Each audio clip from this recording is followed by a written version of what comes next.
This is multiple choice question 6 of chapter 2 of the book of Halliday, Resnick and Crane. And the statement of the problem is an object starts from rest at x equals 0 when t equals 0. The object moves in the x direction with positive velocity after t equals 0.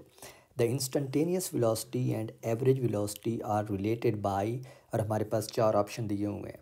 तो statement हम ये बता रही है कि एक particle है जो x इक्वल्स ज़ीरो से अपनी मोशन को स्टार्ट करता है, यानी ओरिजिन से मोशन को स्टार्ट करता है इस पॉइंट पे। Let's let this be origin. So इस पॉइंट से वो मोशन स्टार्ट करता है और उसके बाद वो किधर मूव करता है, टूवर्ड्स पॉजिटिव एक्स एक्सिस। और ये बताया गया है कि उसकी वेलोसिटी जो है वो पॉजिटिव है। This is very important. ठीक है, हमें ये बताया गया कि उसकी वेलोसिटी पॉजिटिव है, यानी एक दफ़ा जब वो मोशन स्टार्ट कर देता है at x equal 0, so this is x equal 0 and the time when it starts its motion is also 0। तो इसके बाद वो हमेशा ही पॉजिटिव वेलोसिटी से मूव करता है। तो पूछा ये गया है कि उस ऑब्जेक्ट की इंस्टेंटेनियस वेलोसिटी और एवरेज वेलोसिटी में क्या रिलेशन होगा।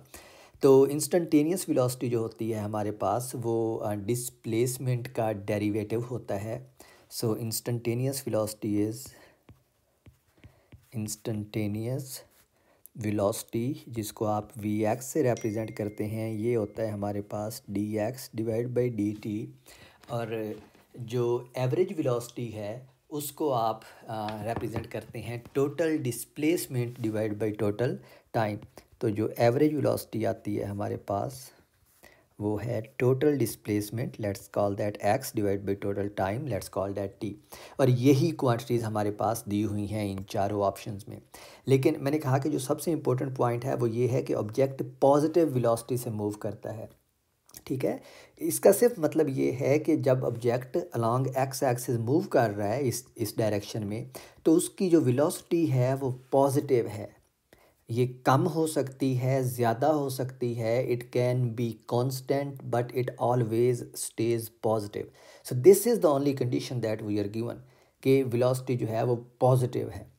सही है, तो इसका मतलब है कि वो स्पीड अप हो सकता है, स्लो डाउन हो सकता है, कांस्टेंट वेलोसिटी से ट्रैवल कर सकता है। तो ऐसी कंडीशन में हमारे पास कोई ऐसा जनरल रूल नहीं है जिससे हम ये कह सकें कि ऑप्शन ए, बी या सी सही है। ऐसी कोई कंडीशन नहीं है हमारे पास।